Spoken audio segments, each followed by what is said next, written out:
اللہ اکبر اللہ۔ السلام علیکم ورحمۃ اللہ وبرکاتہ۔ الحمد للہ رب العالمین والعاقبۃ للمتقین والصلاة والسلام علی رسولہ الکریم، اما بعد، قال اللہ عز وجل فی کلامہ المجید: لقد كان لكم في رسول الله أسوة حسنة.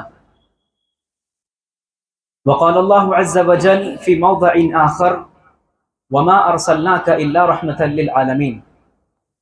رب اشرح لي صدري ويسر لي أمري واحلل عقدة من لساني يفقهوا قولي ربي زدني علما۔ میرے دینی بھائیوں، اگر ایک انسان اپنی ذات پر، اپنے نفس پر غور کرے اور اللہ رب العالمین نے جن مخلوقات کو پیدا فرمایا ان مخلوقات کو اگر غور سے دیکھے کہ اللہ نے ایک چھوٹا سا انڈا بنایا، چھوٹے سے انڈے میں اللہ رب العالمین نے اس طرح کی چیزیں پیدا کی کہ جب اس انڈے سے کوئی چوزا نکلتا ہے تو ہر ایک انڈے سے الگ الگ رنگ کا چوزا نکلتا ہے۔ اگر مرغی کا ہو تو مرغی کی شکل میں پیدا ہوتا ہے، لیکن اگر مور کا انڈا ہو تو اس کے اندر رنگ برنگی چیزیں آ جاتی ہیں۔ حالانکہ ابتدا میں یہ سارے انڈے بالکل ایک جیسے ہی نظر آتے ہیں۔ اللہ رب العالمین نے مختلف طرح کے حیوانات، جانور بنائے، اگر ان پر بھی غور کریں تو پتہ چلتا ہے کہ اس کو پیدا کرنے والا کوئی ہے۔ اللہ رب العالمین نے اپنے کلام مجید میں اونٹ کا ذکر کر کے یہ فرمایا کہ اونٹ کو بھی دیکھنا چاہیے، کیا تم لوگ اونٹ کو نہیں دیکھتے؟ اسی طرح سے جتنے بھی مخلوقات ہیں اس دنیا میں، ان تمام مخلوقات کو دیکھ کر ایک انسان کے دل سے یہ بات نکلتی ہے کہ جسے اللہ رب العالمین نے اپنے کلام کا آغاز کیا ہے۔ قرآن مجید کی سب سے پہلی آیت کہ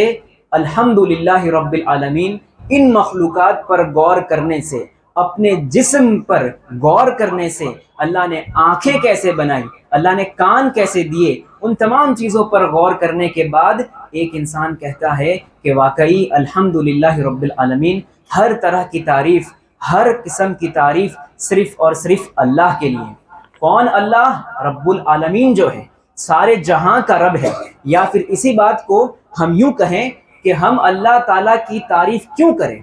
ہم اللہ تعالیٰ کی تعریف کیوں کرے؟ کیونکہ وہ رب العالمین ہے، اسی نے تمام چیزوں کو وجود دیا ہے، اسی نے تمام چیزوں کو پیدا کیا ہے۔ اور اللہ رب العالمین نے جب اپنے آپ کو رب کہا تو رب ہونے میں اللہ رب العالمین درجہ کمال تک پہنچا ہوا ہے، اس میں کسی طرح کی کمی اور نقص نہیں ہے، وہ درجہ کمال کو پہنچا ہوا ہے۔ لیکن اللہ نے صرف لوگوں کو پیدا کر کے مخلوقات کو بنا کر چھوڑ نہیں دیا، بلکہ مخلوقات کے پیٹ پالنے کے لیے اللہ رب العالمین نے مختلف طرح کی چیزیں بنائی جس کے ذریعے سے وہ اپنی زندگی گزارے۔ ایک انسان کو پیاس لگتی ہے، اس پیاس کو بجھانے کے لیے اللہ نے سب سے بڑی نعمت پانی بنائی۔ اسی طرح سے رہنے کے لیے انسانوں کو ذہن دیا کہ وہ کچھ سامان کا استعمال کر کے اپنے اوپر چھت بنا سکے۔ تو مختلف طور پر اللہ رب العالمین نے مخلوقات کو پالنے کی ذمہ داری بھی دی ہے، پالنے کی ذمہ داری اپنے اوپر لی ہے، اور یہ پالنا دراصل رحمت کی ایک علامت ہے۔ اسی لیے کیا فرمایا؟ الحمدللہ رب العالمین الرحمن الرحیم، کہ وہ اللہ جس نے تمام چیزوں کو پیدا کیا، وہ تمام چیزوں کا رب ہے، ساتھ ہی ساتھ اس نے تمام چیزوں کے پالنے کی ذمہ داری اپنے اوپر لی ہے، اور یہ پالنا دراصل رحمت ہے۔ اسی لیے آگے فرمایا کہ الرحمن الرحیم، کہ وہی ہے جو سب سے زیادہ رحم کرنے والا ہے اور قیامت کے دن مومنوں پر خاص طور پر رحم کرنے والا ہے۔ میرے دینی بھائیوں، اللہ رب العالمین نے ہم انسانوں کو زندگی میں کیسے طور پر جینا ہے، ہمیں کھانا کھانے کا سلیقہ سکھایا ہے۔ کھانا ایک انسان حاصل کرتا ہے، ایک انسان دولت کو حاصل کرتا ہے، لیکن دولت حاصل کرنے کے دو طریقے ہیں، ایک سیدھا طریقہ ہے اور ایک غلط طریقہ ہے۔ انسانوں کو سیدھے طریقے پر لانے کے لیے اللہ رب العالمین کی ایک بڑی رحمت یہ ہے کہ اللہ کے نبی صلی اللہ علیہ وسلم کو اس دنیا میں مبعوث کیا، اور یہ دراصل صاف طور پر رحمت کی علامت ہونے کی وجہ سے اللہ رب العالمین نے فرمایا سورۃ الانبیاء کی آیت نمبر 107 میں وَمَا أَرْسَلْنَاكَ إِلَّا رَحْمَةً لِّلْعَالَمِينَ کہ ہم نے آپ کو تمام جہان والوں کے لیے رحمت بنا کر بھیجا ہے۔ اور محمد صلی اللہ علیہ وسلم نے آ کر اس دنیا میں انسانوں کو وہ راستہ سکھایا کہ جس کے اوپر چل کر ایک انسان صحیح طور پر دولت کما سکے، ایک انسان صحیح طور پر اپنی غذا کو حاصل کر سکے، ایک انسان صحیح طور پر لوگوں سے اپنے معاملات کو پورا کر سکے۔ وہ تمام چیزیں اللہ نے رسول صلی اللہ علیہ وسلم کو بھیج کر ہمارے لیے اس ضرورت کو پورا کر دیا۔ میرے محترم بھائیوں، یقین جانیے کہ جس طرح نبی صلی اللہ علیہ وسلم تمام جہانوں کے لیے نبی ہے، اسی طرح سے ہمارے لیے یہ رحمت ہے کہ ہم ان کے امتی ہیں۔ ہمارے لیے یہ بڑے فضل کی بات ہے کہ ہم نبی صلی اللہ علیہ وسلم کے امتی بنے ہیں۔ آپ کو معلوم ہوگا کہ نبی صلی اللہ علیہ وسلم سے پہلے جتنے بھی انبیاء کرام علیہ الصلوۃ والسلام آئے، وہ تمام لوگوں کے لیے نہیں آتے تھے، وہ کسی خاص علاقے کے لیے، خاص قوم کے لیے، خاص بستی کے لیے آتے تھے۔ لیکن جب اللہ رب العالمین نے محمد صلی اللہ علیہ وسلم کو اس دنیا میں بھیجا تو کسی بھی انسان کو محروم نہیں رکھا کہ وہ اس نبی کے امتی نہیں ہو سکتے، بلکہ جب یہ کہہ دیا کہ ہم نے آپ کو تمام انسانوں کے لیے بھیجا تو دراصل یہ تمام لوگوں پر رحمت تھی کہ جس طرح ہم نے پہلے نبیوں کو ایسے طور پر بھیجا کہ وہ صرف خاص بستی کے لیے ہوتے تھے، لیکن ہم نے ہمارے آخری نبی کو ایسا نہیں بنا کر بھیجا، بلکہ تمام لوگوں کے لیے وہ نبی ہیں اور اس میں تمام لوگوں کے لیے رحمت بن کر ثابت ہوئے۔ میرے دینی بھائیوں، اب ہم سبھی جانتے ہیں کہ ہمارا یہ دین دراصل اس پر ہمارا عمل کرنے کا مقصد یہ ہے، ہمارے عمل کرنے کی چاہت یہ ہے کہ ہم اس پہ عمل کر کے جنت کو حاصل کر لیں، جو کہ ایک سکون کا ذریعہ ہے۔ جنت میں جا کر ہی ایک انسان کو سکون، ابدی سکون حاصل ہو سکتا ہے۔ اسی لیے اللہ رب العالمین نے کلام مجید میں کئی جگہ پر یہ بات بیان کی کہ لوگوں، دین کے راستے میں اللہ رب العالمین کی طرف دوڑو، ففروا الی اللہ، اللہ رب العالمین کی طرف دوڑو، اللہ کو راضی کرنے کے لیے دوڑو، وسارعوا الی مغفرۃ من ربکم، اپنے رب کی مغفرت حاصل کرنے کے لیے ایک دوسرے سے آگے بڑھنے کی کوشش کرو۔ یقین جانیے یہ تمام کوششیں صرف اور صرف جنت حاصل کرنے کے لیے ہوتی ہیں۔ اور آپ کو پتہ ہے کہ جنت وہ نعمت ہے جس نعمت میں داخل ہونے کے بعد ہی انسان کی ساری تمنا پوری ہو سکتی ہے۔ اس دنیا میں تمناؤں کی کوئی حد نہیں ہے، اور حالانکہ یہ بھی سچ ہے کہ پوری دنیا میں کسی بھی انسان کو ہر طرح کی نعمت نہیں مل سکتی، ہر چیز کا مالک وہ نہیں بن سکتا، پھر بھی وہ تمنا کرتا ہے۔ یہاں تک کہ اگر 2 سونے کے پہاڑ بھی مل جائے تو وہ تیسرے کی خواہش کرتا ہے۔ تو تمنا ایک ایسی چیز ہے جو دنیا میں کبھی بھی ختم نہیں ہو سکتی، یہاں تک کہ ایک انسان مر جاتا ہے اور اس کا پیٹ مٹی بھرتی ہے۔ ایسے انسان کی صفت جو ہے کہ انسان کی تمنا کبھی ختم نہیں ہوتی، اتنی بڑی تمنا ہونے کے باوجود بھی جب وہ انسان جنت میں داخل ہوگا تو اللہ رب العالمین ان سے پوچھے گا کہ کیا تمہیں جو کچھ ملا ہے جنت میں تم اس سے خوش ہو؟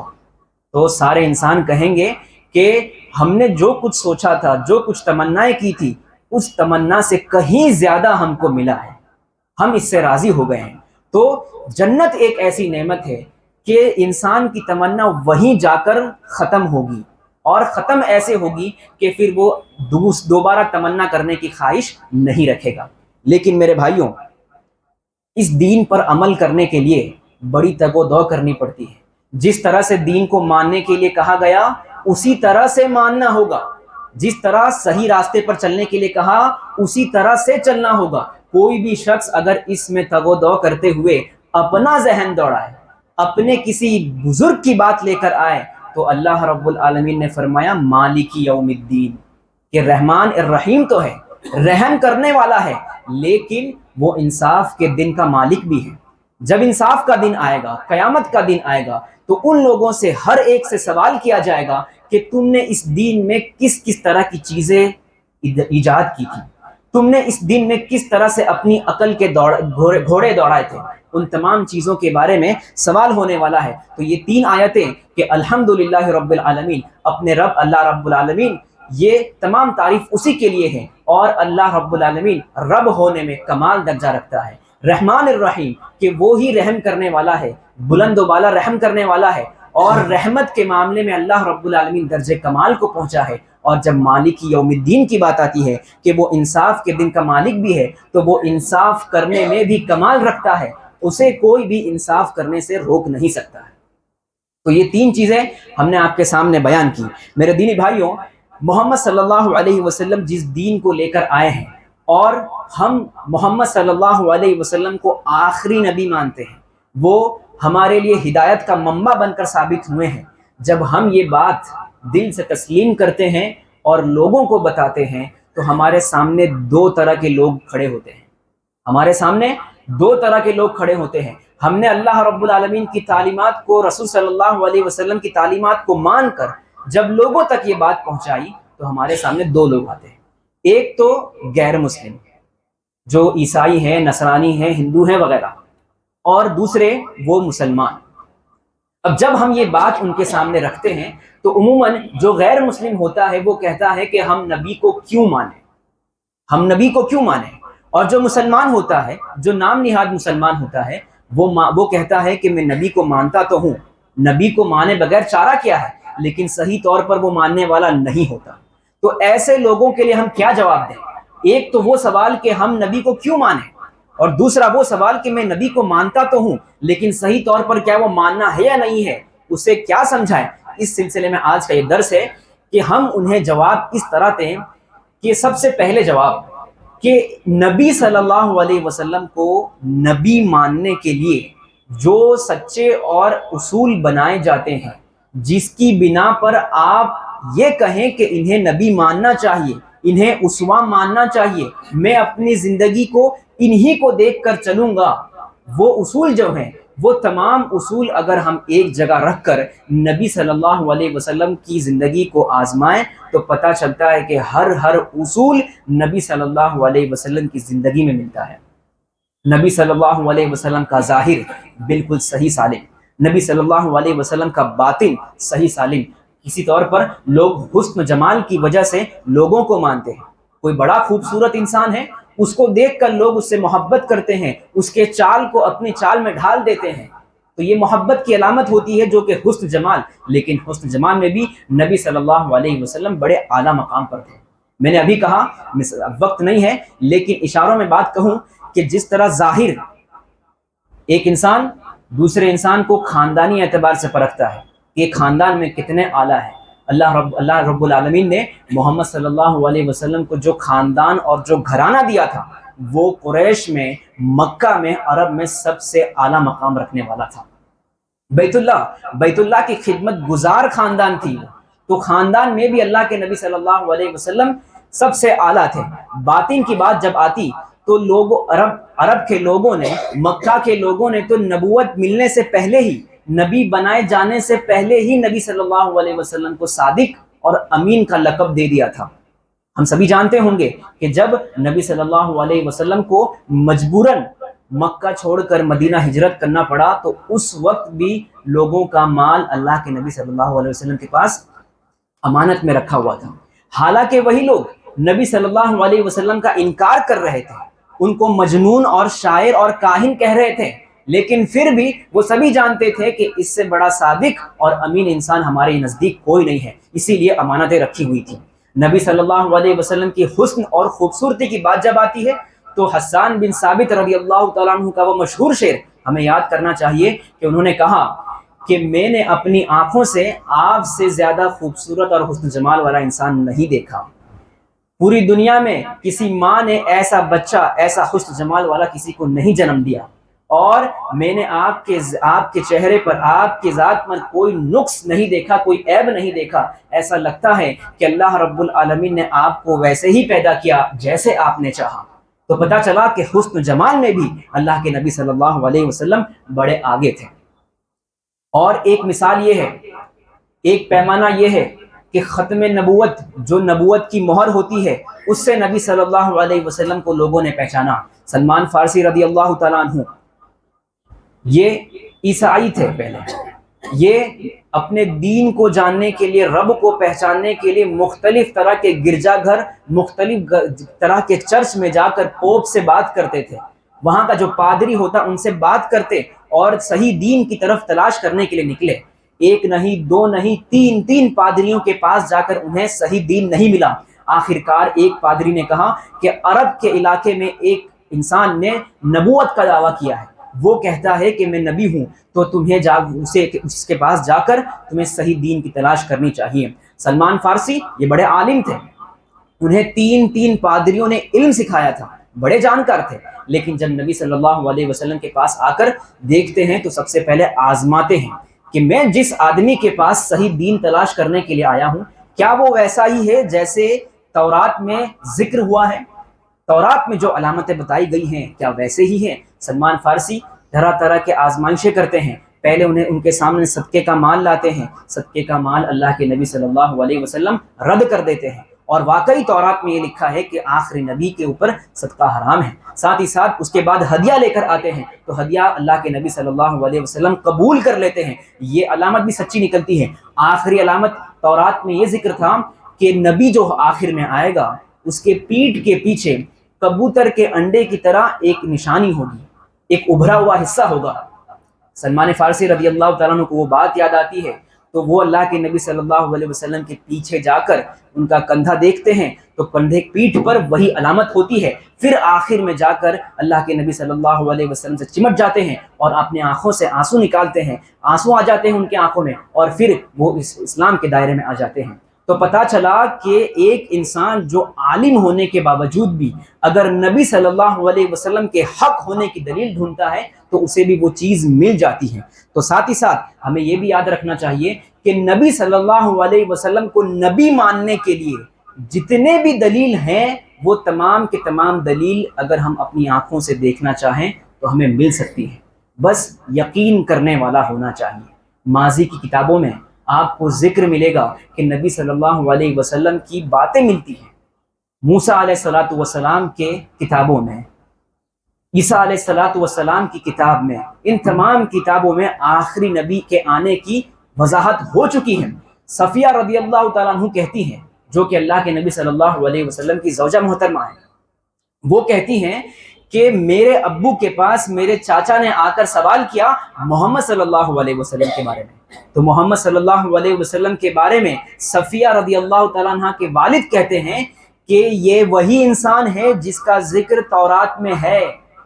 وہ اس چیز کو جانتے تھے، لیکن صفیہ رضی اللہ تعالیٰ عنہ کے والد نے کہا کہ میں جب تک زندہ ہوں میں اس انسان کی مخالفت کرتے رہوں گا۔ تو اللہ رب العالمین نے بالکل سچ کہا عیسائیوں کے بارے میں کہ یہ نبی کو ایسے ہی جانتے ہیں جیسے یہ اپنے بچے کو پہچانتے ہیں، لیکن ایک انسان کی ہٹ درمی ہوتی ہے کہ وہ ان تمام چیزوں کو، ان تمام دلیلوں کو دیکھنے کے باوجود بھی اقرار نہیں کرتا، اس کا دل سے اقرار نہیں کرتا۔ اسی طرح سے آپ کو تعجب ہوگا کہ نبی صلی اللہ علیہ وسلم کے نبی ہونے کی دلیل یہ ہے کہ اللہ کے نبی صلی اللہ علیہ وسلم کی پوری زندگی کے بارے میں ہمیں سیرت کی کتابوں میں ملتا ہے۔ ایک انسان اگر کسی کو اپنا امیر بنانا چاہے، کسی کو اپنے آپ کو اس کا پیروکار بنانا چاہے، تو سب سے پہلے ضروری یہ چیز ہے کہ ہم اس انسان کے بارے میں مکمل طور پر جانیں، وہ انسان کیسا ہے، وہ انسان اپنے گھریلو معاملے میں کیسا ہے، لوگوں کے ساتھ کے تعلقات کے معاملے میں کیسا ہے۔ جب ایسے مواقع ہم جانیں گے تبھی ہم ایسے انسان کو اپنے لیے اپنا امیر مقرر کریں گے، اپنا سب سے بڑا انسان سمجھیں گے۔ تو آپ کو پوری دنیا میں کسی بھی انسان کے تعلق سے پوری مکمل زندگی کے بارے میں کہیں نہیں مل سکتا۔ یہاں تک کہ کچھ پادریوں نے یہ بھی اقرار کیا کہ عیسیٰ علیہ السلام کے بارے میں صرف 50 دن سے زیادہ ہمیں کوئی چیز تاریخ کے بارے میں نہیں پتا، 50 دن صرف، حالانکہ یہ قوم ایسی ہے جو سب سے زیادہ تعداد بتاتی ہے کہ پوری دنیا میں عیسائیت سب سے زیادہ ہے، لیکن صحیح طور پر یہی بات ثابت ہوتی ہے کہ محمد صلی اللہ علیہ وسلم کی سیرت، ان کی تاریخ کے علاوہ اس دنیا میں کوئی بھی انسان نہیں ہے جس کا مکمل بایو ڈیٹا، جس کا مکمل تاریخ ہمیں ملتا ہو کتابوں کی صورت میں۔ 3 لاکھ سے زیادہ لوگوں نے اللہ کے نبی صلی اللہ علیہ وسلم کی سیرتوں کو بیان کیا، وہ الگ بات ہے کہ 3 لاکھ میں سے کون کتنا سچا تھا، لیکن ولادت سے لے کر، بچپنے سے لے کر آخری تک، وفات تک نبی صلی اللہ علیہ وسلم کی باتیں ہمیں ملتی ہیں۔ تو کہنا یہ ہے کہ ہر گوشے میں اگر ہم دیکھیں تو نبی صلی اللہ علیہ وسلم کی ذات مکمل نظر آتی ہے۔ وہی ذات نبی صلی اللہ علیہ وسلم کی ایسی ہے کہ جسے ہم امیر اور اپنا آگے لیڈر بنا سکتے ہیں، اس کے علاوہ کوئی بھی ذات ایسی نہیں ہے جسے ہم اپنا لیڈر بنا سکیں۔ تو پہلا جواب یہ ہے کہ نبی صلی اللہ علیہ وسلم کے ذات میں آپ کو وہ تمام دلائل ملیں گے جس کی بنا پر ایک انسان ان کی پیروی کرنے لگ جائے۔ اس کے علاوہ کسی بھی انسان کو لے لیجئے، یا تو اس انسان کے بارے میں ہم زیادہ جانتے نہیں ہوں گے، یا پھر اس انسان کے اندر اچھائیوں کے ساتھ ساتھ برائیاں بھی ہوں گی، لیکن صرف یہی ایک ذات ایسی ہے جو ہر معاملے میں، آپ بحیثیت باپ دیکھ لیجئے، آپ نے ایک ایسا باپ بن کر دکھایا، اس کی مثال آپ بے مثال ہیں۔ آپ شوہر کے اعتبار سے دیکھیے، آپ شوہر کے اعتبار سے بھی آپ بے مثال ہے۔ آپ کی طرح کوئی شوہر نہیں بن سکتا، آپ کے صفات کی طرح کوئی شوہر نہیں ہو سکتا۔ تو پتہ چلا کہ نبی صلی اللہ علیہ وسلم اپنے صفات میں، اپنے ذات میں سب سے اعلیٰ درجے کو پہنچے ہوئے ہیں۔ میرے دینی بھائیوں، اب وہ لوگ جو کہتے ہیں کہ ہم نبی کو مانتے ہیں، لیکن ہم اپنی آنکھوں سے دیکھتے ہیں کہ وہ صحیح طور پر ماننے والے نہیں ہیں،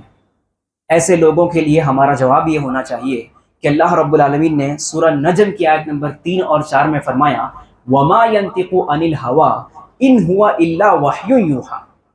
کہ ہمارا نبی اپنی زبان سے خود سے کچھ نہیں بولتا،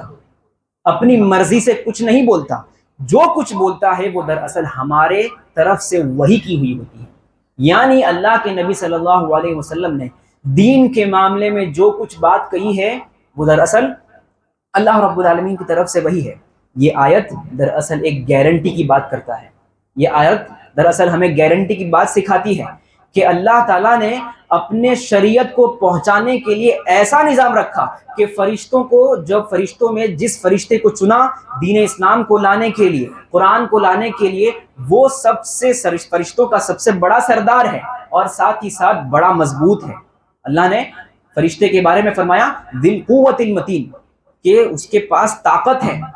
وہ بہت بڑا طاقتور ہے فرشتہ۔ یہ کیوں کہا؟ اس لیے کہا کہ کوئی بھی ذات، کوئی بھی شیطان اسے مجبور کر کے دین کے معاملے میں باتوں کو گھما نہیں سکتا۔ اللہ نے جو بات کہی وہی بات وہ فرشتہ لے کر ہو بہو ویسے ہی اترا، اسے کوئی مجبور نہیں کر سکتا۔ اور جب نبی صلی اللہ علیہ وسلم کی بات آئی تو اللہ نے سورہ نجم میں کہہ دیا کہ جو بھی نبی صلی اللہ علیہ وسلم کہتے ہیں وہ ہماری مرضی کے مطابق ہوتا ہے، ہماری وحی کے مطابق ہوتا ہے، وہ اپنی مرضی سے نہیں کہتے۔ یہ ایک بات۔ اب اس بات کو سنیے، سورۃ الحاقہ میں اللہ رب العالمین نے لرزتے ہوئے جملے کہے۔ اللہ نے فرمایا وَلَوْ تَقَوَّلَ عَلَيْنَا بَعْضَ الْأَقَاوِيلِ، کہ یہ نبی صلی اللہ علیہ وسلم، یہ محمد صلی اللہ علیہ وسلم اگر ہمارے بارے میں، ہماری شریعت کے بارے میں کوئی اپنی من گڑت بات کہہ دے، اپنی طرف سے کوئی بات کہہ دے، تو کہا لَأَخَذْنَاهُ مِنْهُ بِالْيَمِينِ، تو ہم اس نبی کو ہی اپنے بائیں ہاتھ سے یا پھر بائیں جانب سے پکڑ لیں۔ آیت پر غور کیجئے، اللہ رب العالمین محمد صلی اللہ علیہ وسلم کو کہہ رہے ہیں کہ اگر تم نے بھی اپنی طرف سے اس دین میں کوئی بات بول دی، کوئی بات گڑ دی، تو ہم اپنے بائیں طرف سے، بائیں بازو سے پکڑ لیں گے، پھر کیا کریں گے ثم لقطعناہ منہ الوتین، اور پھر اس کے شہرت کو کاٹ لیں گے۔ نبی کی بات ہو رہی ہے، فما منکم من احد عنہ حاجزین، پھر اس کے بعد تم میں سے کوئی بھی انسان اس نبی کو بچا نہیں سکتا۔ وَإِنَّهُ لَتَذْكِرَةٌ لِلْمُتَّقِينَ، اور اس بات میں جو لوگ اللہ سے واقعی ڈرتے ہیں ان کے لیے نصیحت ہے۔ آپ سوچئے کہ اللہ کے نبی صلی اللہ علیہ وسلم کو اس دین کی تبلیغ میں بھی اتنی اہمیت اور اتنی پرمیشن نہیں ہے کہ وہ اپنی طرف سے کوئی بات کہہ دے، تو یہ بات تو بہت دور کی بات ہے کہ کوئی انسان نبی کے مقابلے میں کوئی بات کہہ دے۔ نبی کے مقابلے میں اس دین کے بارے میں کوئی شخص اپنی طرف سے کوئی بات کہہ دے تو پھر اس کا کیا حال ہوگا؟ یہاں پہ نبی کے بارے میں کہا جا رہا ہے کہ اگر تم نے ایسا کر دیا تو پھر ہمارا انجام بہت برا ہوگا، ہم تم سے بڑا انتقام لینے والے ہیں۔ تو یہ آیت کو سن کر ہمارے رونگٹے کھڑے ہو جانے چاہیے، ہماری قدمیں لرز جانے چاہیے۔ اور حالانکہ کچھ لوگ اس آیتوں کو پڑھنے کے بعد بھی کہتے ہیں کہ ہم فلاں بزرگ پر بیعت کر چکے ہیں، ہم فلاں امام کو مان چکے ہیں، وہ جو کہیں گے وہی بات ہوگی۔ محترم حاضرین، یہ بات پر اگر غور کریں تو پتہ چلتا ہے کہ یہ بہت بڑی بات ہے، بہت بڑی بات ہے کہ آپ نے نبی صلی اللہ علیہ وسلم کے قول کے سامنے ایک چھوٹے سے انسان کی بات کر دی۔ حالانکہ کچھ لوگ کہتے ہیں کہ یہ لوگ اماموں کی عزت نہیں کرتے، کسی کی بات کو نہ ماننا اس کو بے عزت نہیں کرنا ہوتا ہے۔ یہ ضروری نہیں ہے کہ اگر ہم کسی کی بات نہیں مانتے وہ بے عزت ہو جا رہا ہے۔ آپ کو کئی مثالیں ملے گی۔ موسیٰ علیہ السلام کے بارے میں کہا اللہ کے نبی صلی اللہ علیہ وسلم نے کہ اگر موسیٰ بھی آج زندہ ہو کر آ جائے تو موسیٰ بھی میری شریعت کے متبعین میں سے ہو جائیں گے، ان کو بھی میری ہی شریعت ماننی پڑے گی۔ تو کیا یہ موسیٰ علیہ السلام کی بے عزتی ہے؟ حضرت عمر فاروق رضی اللہ تعالیٰ عنہ نے آخری ایام میں یہ کہا ابو بکر رضی اللہ تعالیٰ عنہ سے کہ جب یہ مسئلہ پیدا ہوا کہ ابو بکر رضی اللہ تعالیٰ عنہ نے یہ فیصلہ کیا کہ جو زکوٰۃ نہیں دے گا ہم اس سے قتال کریں گے، ہم اس سے جنگ کریں گے، تو عمر فاروق رضی اللہ تعالیٰ عنہ نے کہا کہ یہ تو ابھی نئے نئے اسلام مسلمان ہوئے ہیں، اسلام میں داخل ہوئے ہیں، انہوں نے نمازیں قائم کر دی ہیں، تو کیا پھر بھی ان سے ان کا جان لے لیا جائے گا، ان سے جنگ لڑی جائے گی؟ تو حضرت ابو بکر رضی اللہ تعالیٰ عنہ نے کہا کہ یقیناً نبی صلی اللہ علیہ وسلم کی دور میں جو آیتیں نازل ہوئی ہیں اس میں نماز اور زکوٰۃ کا ذکر ساتھ ساتھ آیا ہے، الذین یقیمون الصلاۃ ویؤتون الزکاۃ، ساتھ ساتھ آیا ہے۔ اب جو بھی شخص ان دونوں چیزوں کو الگ الگ کرنے کی کوشش کرے گا میں اس سے جنگ لڑوں گا۔ اگر اس زمانے میں کوئی شخص اگر ایک بکری زکوٰۃ میں دیتا تو میں اس سے وہی بکری زکوٰۃ میں حاصل کروں گا، کوئی شخص اگر اونٹ کی رسی دیتا تو وہی رسی ہم حاصل کریں گے، اگر نہیں دیں گے تو ہم اس سے جنگ لڑیں گے۔ حضرت عمر فاروق رضی اللہ تعالیٰ عنہ کہتے ہیں کہ میں نے ان کی بات کو یاد رکھا، لیکن بعد میں چل کر اللہ رب العالمین نے میرے دل کو کھول دیا اور مجھے پتا چل گیا کہ ابو بکر رضی اللہ تعالیٰ عنہ حق پر تھے۔ حق پر کیوں تھے؟ کیونکہ ابو بکر رضی اللہ تعالیٰ عنہ کی بات وحی کے مطابق تھی۔ اللہ نے جو بات کہی قرآن میں کہ نماز اور زکوٰۃ کا معاملہ ایسا ہے جو الگ الگ نہیں ہے، بلکہ جس طرح نماز ضروری ہے اس طرح سے زکوٰۃ بھی ضروری ہے، تو ابو بکر کا موقف دراصل قرآن کے عین مطابق تھا۔ تو ابو بکر رضی اللہ تعالیٰ عنہ نے عمر رضی اللہ تعالیٰ عنہ کی بات نہیں مانی، تو یہ دراصل عمر کی توہین نہیں تھی، بلکہ یہاں پہ ایمان کا تقاضا تھا کہ کسی بھی انسان کے سامنے اگر نبی صلی اللہ علیہ وسلم کی بات آ جائے تو ان تمام انسانوں کی بات چھوڑی جائے گی، صرف اور صرف نبی صلی اللہ علیہ وسلم کی ہی بات مانی جائے گی۔ اس کے علاوہ ہمارے پاس کوئی چارہ نہیں۔ اس کے علاوہ اگر ہم کوئی بھی قدم اٹھاتے ہیں تو یقین جانیے وہاں ہمارا ایمان کا خطرہ ہونے والا ہے۔ اب یہ بات ہم جب بھی بیان کریں تو ہم تو یہی بولتے ہیں کہ ہم ایسا نہیں کرتے ہیں، ہم یہ تمام چیزیں جو نبی صلی اللہ علیہ وسلم کے بارے میں آتی ہے ہم اسے مان لیتے ہیں، جو نبی کے مخالف کہے گا ہم اس کی بات نہیں مانیں گے۔ یہ بات بولنے میں بڑا آسان لگتا ہے، لیکن یاد رکھیے اللہ کے نبی صلی اللہ علیہ وسلم نے جب 72 اور 73 کا کہا کہ 72 فرقے ہو جائیں گے، جن میں 73 فرقے ہو جائیں گے، اس میں سے 72 جہنم میں جائیں گے، یہ کون لوگ ہوں گے؟ یہ وہی لوگ ہوں گے جو توحید کو مانتے ہوں گے، جو مسلمان ہوں گے، لیکن دین کے کسی نہ کسی معاملے میں رسول کی بات چھوڑ کر کسی اور کی پیروی کرنے میں ہوں گے۔ تبھی تو یہ اختلاف ہوتا ہے، تبھی تو یہ مسلک اور مذہب بنتے ہیں۔ کب بنتے ہیں؟ جب نبی صلی اللہ علیہ وسلم کی بات کو چھوڑ کر ایک انسان دوسرے کی بات لیتا ہے۔ ان تمام دلائل اور برہان، ان تمام باتوں کو جان کر ہم ایسے لوگوں سے یہی سوال کرتے ہیں کہ اپنی زندگی میں آپ نے شریعت پر چلتے ہوئے نبی صلی اللہ علیہ وسلم کی بات آ جانے کے بعد بھی آپ نے یہ عمل کیوں کیا؟ کس کے کہنے پر کیا؟ کیا وہ شخص اتنا بڑا تھا کہ اس کو ماننے کے لیے نبی صلی اللہ علیہ وسلم کی مخالفت کرنی ضروری ہو گئی؟ ہم یہی سوال کریں گے۔ اگر ان تمام باتوں پر غور کریں تو ہم تمام لوگوں کو پتہ چل جائے گا کہ نبی صلی اللہ علیہ وسلم کی ذات صرف واحد ذات ہے جسے چھوڑ کر ہم کہیں نہیں جا سکتے، ہمارے پاس کوئی چارہ نہیں ہے۔ جو بھی شخص انہیں چھوڑ کر کسی امام کی بات مان لے، کسی بزرگ یا پھر کسی ولی کی بات مان لے، تو کل قیامت کے دن اللہ رب العالمین کے سامنے اس کو جواب دہ ہونا پڑے گا۔ یہ بات ہمیں ہمیشہ یاد رکھنی چاہیے۔ نبی صلی اللہ علیہ وسلم کی زندگی کو ہمیں پڑھنا چاہیے، کیونکہ آج جس دور سے ہم گزر رہے ہیں اس دور میں شرک اور بدعت کثرت سے پائے جاتے ہیں، اور شرک اور بدعت ایک ایسی چیز ہے جس سے انسان کبھی بھی مطمئن نہیں ہو سکتا، کبھی بھی مطمئن نہیں ہو سکتا کہ میری زندگی میں شرک اور بدعت کبھی نہیں آ سکتی۔ اسی لیے اہل علم کہتے ہیں کہ جو شخص چاہتا ہے شرک سے بچے، وہ توحید کی گہرائی میں جائے، توحید کو گہرائی سے سیکھے، اور جو شخص بدعت سے بچنا چاہتا ہے وہ شخص سنت رسول کا اور سیرت رسول کا مطالعہ کثرت سے کرے۔ آپ کو تعجب ہوگا ابن تیمیہ رحمۃ اللہ علیہ کا ایک واقعہ ابو الکلام آزاد کے حوالے سے، کہ ایک مرتبہ ابن تیمیہ رحمۃ اللہ علیہ ایک مسجد میں درس دے کر بیٹھے ہوئے تھے، سارے لوگ چلے گئے، ایک انسان بیٹھا ہوا تھا۔ ابن تیمیہ رحمۃ اللہ سمجھ گئے کہ اس آدمی کو مجھ سے کچھ پرسنل کام ہے، اس کو بلایا گیا ابن تیمیہ رحمۃ اللہ علیہ کے پاس۔ ابن تیمیہ نے کہا کہ آپ کو مجھ سے کچھ کام ہے؟ تو سب سے پہلے اس آدمی نے کہا کہ کیا آپ نے اس زمانے کے فلسفی کو سنا ہے، ایک بڑا انسان جو فلاسفر ہوتا ہے، اس کے بارے میں سنا ہے؟ ابن تیمیہ نے کہا کہ ہاں میں نے سنا ہے کہ وہ بہت بڑا فلسفی ہے، وہ منطق میں بہت کچھ جانتا ہے۔ تو اس آدمی نے کہا کہ میں وہی انسان ہوں، میں منطق اور فلسفی کے بارے میں بہت کچھ جانتا ہوں، لیکن کئی دنوں سے مجھے نیند نہیں آ رہی ہے، کئی دنوں سے مجھے نیند نہیں آ رہی ہے، ہر طرح کا علاج میں نے کر لیا، جو کچھ ہو سکتا ہے میں نے کر لیا، لیکن پھر بھی نیند نہیں آتی۔ وہ انسان چاہتا تھا کہ شریعت کے اعتبار سے کوئی مجھے نسخہ مل جائے۔ ابن تیمیہ رحمۃ اللہ علیہ تھوڑی دیر خاموش ہوئے، پھر اس سے کہا کہ تم سیرت رسول کا کثرت سے مطالعہ کرو۔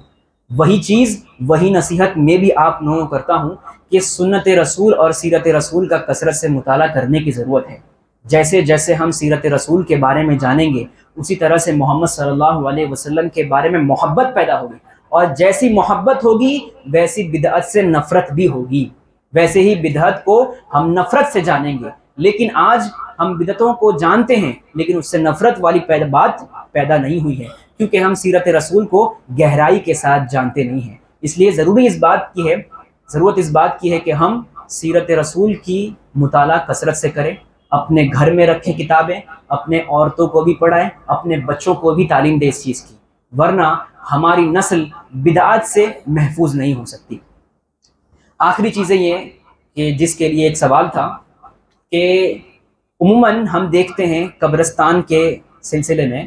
کہ بعض لکڑیوں پر یا پھر کچھ تختیوں پر، کچھ اینٹوں پر مرحوم لکھا ہوتا ہے،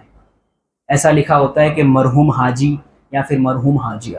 تو سب سے پہلی چیز کہ یہ جو لگانا ہے تختیاں، یہ اسلام میں جائز نہیں ہے، یہ اسلام کا درست کام نہیں ہے۔ اور جو اہم سوال یہ ہے کہ کیا ہم مرحوم بولیں، کیا ہم اپنے میت کو مرحوم کہہ سکتے ہیں؟ تو اس کا جواب یہ ہے کہ ہم اپنے میت کو مرحوم نہیں کہہ سکتے، یہ حرام ہے۔ کیوں حرام ہے؟ کیونکہ مرحوم کا معنی یہ ہوتا ہے کہ جسے اللہ نے معاف کر دیا، اللہ نے جسے معاف کر دیا، یعنی اب اس کے کوئی گناہ باقی نہیں، اب اس سے کوئی پوچھ ہونے والی نہیں، تو ایسے انسان کو مرحوم کہتے ہیں۔ تو کون انسان ایسا دعویٰ کر سکتا ہے کسی انسان کے بارے میں کہ یہ مرحوم ہے؟ اور یہ دوسری چیز یہ کہ کیا ہمیں علم غیب کا علم ہو چکا ہے، غیب کی خبریں ہمیں پتہ چل رہی ہے کہ یہ انسان کو اللہ نے معاف کر دیا ہے؟ تو ہم کسی بھی انسان کے تعلق سے مرحوم نہیں کہہ سکتے، اور علماء نے اس پر فتوے بھی لکھے ہیں، جیسے کہ دکتر نوح عالم المدنی حفظہ اللہ کا فتویٰ اس پر ہے۔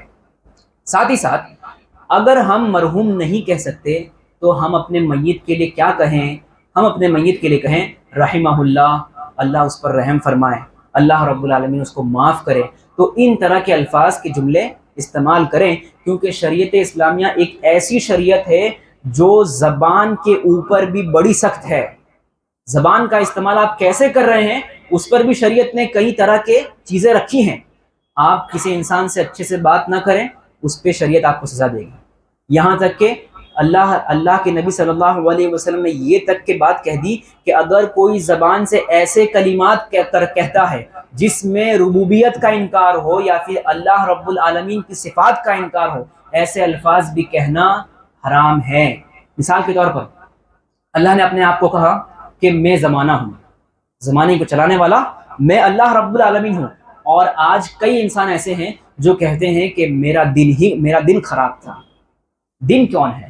دن کو چلانے والا کون ہے؟ اللہ رب العالمین۔ تو آپ اپنی زبان سے ایسے کلمات کہہ رہے ہیں جس میں آپ یہ کہنا چاہ رہے ہیں کہ اللہ خراب ہے، نعوذ باللہ۔ اللہ رب العالمین کے اندر یہ صفات ہو ہی نہیں سکتی، اللہ رب العالمین اپنے ہر کام میں کامل ہے، اور اس سلسلے میں ہمیں یاد رکھنا چاہیے کہ زبان سے ایسے ہی کلمات نکالیں جو شریعت اسلامیہ نے جس کو جائز قرار دیے ہیں۔ تو ویسے ہی مرحوم کہنا بھی شریعت میں جائز نہیں ہے، کیونکہ مرحوم کہنے سے آپ یہ کہہ رہے ہیں کہ مجھے غیب کا علم پتہ چل گیا، مجھے غیب کی خبر مل گئی کہ یہ آدمی کو معاف کر دیا اللہ رب العالمین۔ ٹھیک ہے، دوسرا سوال یہ کہ ہم کبھی کبھار سنتے ہیں کہ میت کے دفن ہونے کے بعد ایک انسان کھڑے ہو کر کہتا ہے کہ مرحوم کی زیارت کل 10 بجے رکھی گئی ہے، کل اتنے بجے رکھی گئی ہے، سارے لوگوں کو آنا ہے۔ تو زیارت کا معاملہ جب بھی آتا ہے تو زیارت کے بارے میں ہمیں یاد رکھنا چاہیے کہ یقیناً زیارت کرنا اسلام کا ایک عمل ہے، لیکن ان لوگوں نے دیکھے بدعات کو کس طرح سے اپنے شریعت میں داخل کر دیا کہ اللہ کے نبی صلی اللہ علیہ وسلم جب یہ کہا کہ میں نے تم کو قبروں کی زیارت سے منع کیا تھا فزوروها، لیکن اب سے تم زیارت کرو، فإنها تذکرکم الآخرہ، اس لیے کہ یہ چیز تمہیں آخرت کی یاد دلائے گی۔ اس میں اہل علم نے لکھا ہے کہ زیارت تو کرنا ہے، لیکن اللہ کے نبی صلی اللہ علیہ وسلم نے ہر ایک انسان کو فردن فردن کہا ہے، جماعت کے جماعت نہیں کہا ہے کہ جماعت کے اعتبار سے آپ زیارت کرو۔ مثال کے طور پر اللہ نے جب یہ کہا کہ اپنے مال سے خرچ کرو، تو اس کا مطلب یہ نہیں کہ سارے لوگ ایک ساتھ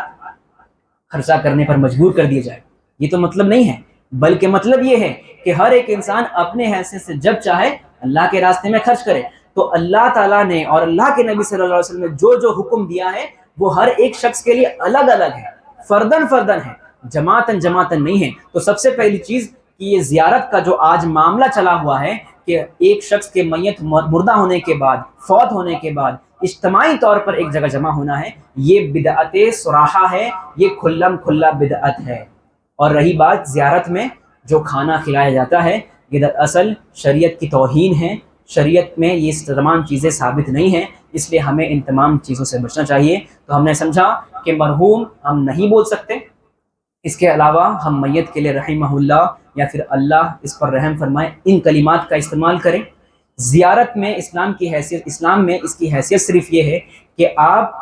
قبرستان کی زیارت اس لیے کریں تاکہ آخرت کی یاد آپ کے دل میں آئے۔ اس کے علاوہ ہمارے یہاں پر زیارت کا کوئی مقصد نہیں ہونا چاہیے، اور جو آج کل زیارت کا جو حکم چلا آ رہا ہے اس سے ہمیں پرہیز کرنا چاہیے، لوگوں کو یہ باتیں بتانی چاہیے کہ اس میں یہ تمام چیزیں شریعت میں اس کا کوئی چیز ثابت نہیں ملتی، ہمیں اس سے بچنا چاہیے۔ اللہ رب العالمین سے دعا ہے اللہ رب العالمین ہم تمام لوگوں کو دین کو صحیح طور پر سمجھنے اور اس پر عمل کرنے کی توفیق عطا فرمائے، سیرت رسول کو پڑھنے، اس کے مطالعے میں لگائیں، آمین۔ وآخر دعوانا الحمد للہ رب العالمین۔